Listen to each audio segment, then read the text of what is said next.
త్రాగునీటి సమస్య పరిష్కరించామని తెలిపారు. కోట్లాది రూపాయలతో నియోజకవర్గంలో అభివృద్ధి పనులు చేస్తున్నామని, రానున్న రోజుల్లో మరింత అభివృద్ధి చేస్తామంటున్న ఎమ్మెల్యే రవీంద్ర కుమార్తో మా నల్గొండ ప్రతినిధి కిరణ్ ఫేస్ టు ఫేస్. తెలంగాణలోనే అత్యధిక వెనుకబడిన ప్రాంతమైనటువంటి గిరిజన ప్రాంతమైనటువంటి దేవరకొండ నియోజకవర్గ ఎమ్మెల్యే అభివృద్ధి పదంలో నియోజకవర్గాన్ని అభివృద్ధి చేస్తూ అనేక కోట్ల రూపాయలతో ముందుకు తీసుకెళ్తున్నారు. ఇప్పుడు మనతో మాట్లాడడానికి దేవరకొండ ఎమ్మెల్యే రమావత్ రవీంద్ర కుమార్ గారు ఉన్నారు. సార్ చెప్పండి, ఈ గత 9 ఏళ్ల కాలంలో నియోజకవర్గాన్ని ఎంతవరకు అభివృద్ధి చేశారు? తెలంగాణ రాష్ట్రంలో దేవరకొండ నియోజకవర్గం ఇంతకుముందు మీరు ఏదైతే అన్నాడో వెనుకబడ్డ ప్రాంతం కాదు ఇది. తెలంగాణ వచ్చిన తర్వాత అభివృద్ధిలో ముందుకు దూసుకోబోతున్న ప్రాంతం. ముఖ్యంగా ఇక్కడ సాగునీటి ప్రాజెక్టుల మీద చాలా రోజుల నుంచి ఉద్యమాలు జరిగినాయి. కానీ గౌరవ ముఖ్యమంత్రి కేసీఆర్ గారు వచ్చిన తర్వాత మాత్రమే డిండి ఎత్తిపోతల పథకానికి 6,140 కోట్ల రూపాయల నిధుల్ని మంజూరు చేసి తెలంగాణలో కాదు భారతదేశంలోనే అత్యధిక రిజర్వాయర్లు కలిగిన నియోజకవర్గంగా ఈరోజు దేవరకొండ నియోజకవర్గం ముందుకు పోతూ ఉన్నది. అదేవిధంగా నాగార్జున సాగర్ ప్రాజెక్టు కట్టినప్పుడు ముంపునకు గురైన గ్రామాలు ఏదైతే నల్లమల్ల ఫారెస్ట్లో డిఫారెస్ట్ భూములు పట్టాలిచ్చి అప్పర్ ప్లాట్ గ్రామాలు ఏవైతే ఉన్నాయో పెద్దశలపల్లి మండలం కానీ, నేడుగం మండలం కానీ, చందంపేట మండలంలో కానీ చాలా వరకు వారికి కూడా సాగునీరు ఇవ్వాలని ఒక ఆలోచనతో ఒక 5 లిఫ్ట్లు 600 కోట్ల రూపాయలతో నిధులు మంజూరు చేయడం అనేది జరిగింది. అదేవిధంగా ఈ నియోజకవర్గంలో అనేక గిరిజన తాండాలు ఉన్నాయి. ఆ తాండాలకు సంబంధించిన రోడ్డు కానీ, మంచినీళ్ళు కానీ, సాగునీరు కానీ అన్నీ కూడా ఈ 9 సంవత్సరాల కాలంలోనే జరుగుతూ ఉన్నాయి. ముఖ్యంగా ఇక్కడ ఈ నియోజకవర్గం 94 గ్రామ పంచాయతీలతో ఉండే ఈ నియోజకవర్గం ఈరోజు ముఖ్యమంత్రి కేసీఆర్ గారు తీసుకున్న నిర్ణయానికి అనుగుణంగా 121 కొత్త గ్రామ పంచాయతీలు ఏర్పాటైనాయి. అందులో అత్యధికంగా 100కు పైగా తండాలు గ్రామ పంచాయతీలు అయినాయి. అంటే 215 గ్రామ పంచాయతీలతో అత్యంత పెద్ద నియోజకవర్గం దేవరకొండ నియోజకవర్గం. ప్రతి తాండాకు మిషన్ భగీరథ ద్వారా మంచినీళ్ళు వచ్చినాయి. ఈ సాగునీటి ప్రాజెక్టుల ద్వారా రానున్న రోజుల్లో సాగునీటి సమస్య పరిష్కారం కాబోతూ ఉన్నది. ట్రైబల్ వెల్ఫేర్ నిధుల నుండి అనేక నిధులు తండాలకు రోడ్లు వేసుకోవడం అనేది జరిగింది. అంగన్వాడీ సెంటర్లు ఏర్పాటు చేసుకున్నాం.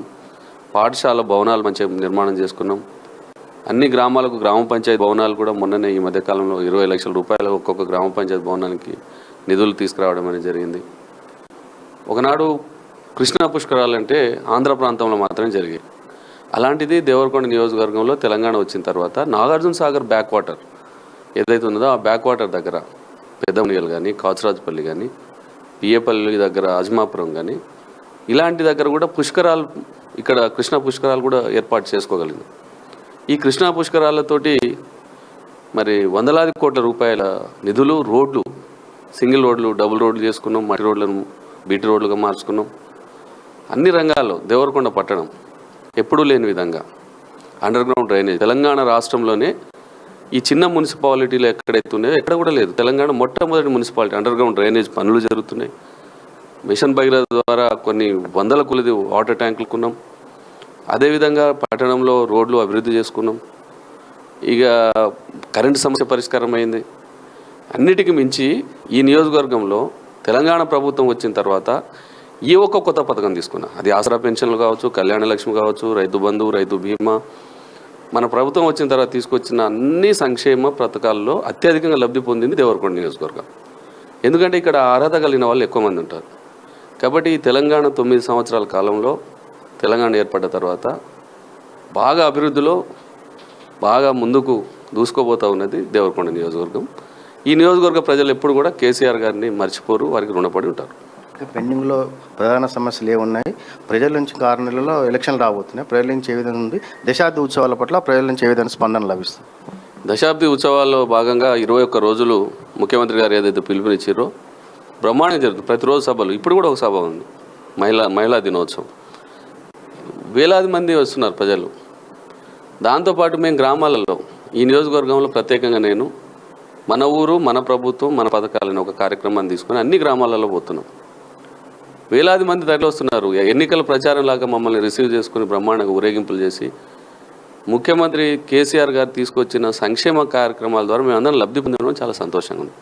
ఈ దశాబ్ది ఉత్సవాల్లో కూడా 21 రోజులు ఒక్కొక్క అంశం మీద విడమర్చి మాట్లాడుతుంటే వాళ్ళందరూ కూడా చాలా సంతోషంగా ఫీల్ అవుతున్నారు. ఎవరైతే లబ్ధి పొందిరో ఆ లబ్ధిదారులు కూడా వచ్చి మాట్లాడుతున్నారు. కేసీఆర్ గారే లేకపోతే మేమందరం ఏమైపోయే వాళ్ళము, మాకు ఎవరు ఇవన్నీ చేసేవారని చెప్పి వారు ఒక రకంగా వాళ్ళ సంభాషణ వింటే బాధ అనిపిస్తుంది. కాబట్టి ఈ దశాబ్ది ఉత్సవాలు బ్రహ్మాండంగా ఈ నియోజకవర్గంలో ఏ ఒక్క రోజు కూడా మరి తక్కువ కాకుండా చాలా బాగా జరుగుతూ ఉన్నాయి. బర్నింగ్ ఇష్యూ అంటే ఇప్పుడు మాకు సాగునీరు అనేది ఒకటి ఇంపార్టెంట్గా ఉంది. కొన్ని పనులు అయినాయి, దాదాపు 90% పనులు అయినాయి. కాకపోతే ఆ కృష్ణా జలాల్లో కేంద్రం వాటర్ తేల్చలేక ఈ గ్రీన్ ట్రిబ్యునల్ వాళ్ళు కోర్టుకు పోవడం వల్ల కొన్ని ఇబ్బందులు ఉన్నాయి. ఆ ఇబ్బందులన్నీ కూడా ముఖ్యమంత్రి గారు మాట్లాడి పాలమూరు రంగారెడ్డికి ఏదైతే మంచినీళ్ళ కొరకు హైదరాబాద్ తీసుకుపోతున్న పేరుతో తీసుకుపోతున్నాం, అదే ఈ నిండి ఎత్తిపోతల పథకాన్ని కూడా పాలమూరు రంగారెడ్డిలో అంతర్భాగంగా తొందరలో పూర్తి చేస్తే సాగునీరు రావడం ద్వారా ఈ ప్రాంతం సస్యశ్యామలం అవుతుంది. ఎమ్మెల్యే గారు ఒకటే చెప్తున్నారు, ముఖ్యమంత్రి గారి ఆశీస్సులతో నియోజకవర్గాన్ని అభివృద్ధి పనుల్లో నడిపిస్తున్నామని. సాగునీటి ప్రాజెక్టులు కావచ్చు, అదేవిధంగా అండర్టైన్ పనులు కావచ్చు, అదేవిధంగా నియోజకవర్గానికి అధిక మొత్తంలో నిధులు కేటాయించి రానున్న మరో 6 నెలల కాలంలో మరింత తీర్చిదిద్దుతానని ఎమ్మెల్యే రవీంద్ర కుమార్ గారు చెప్తున్నారు. దేవరకొండ నుంచి కిరణ్, అమ్మా న్యూస్, నల్గొండ జిల్లా.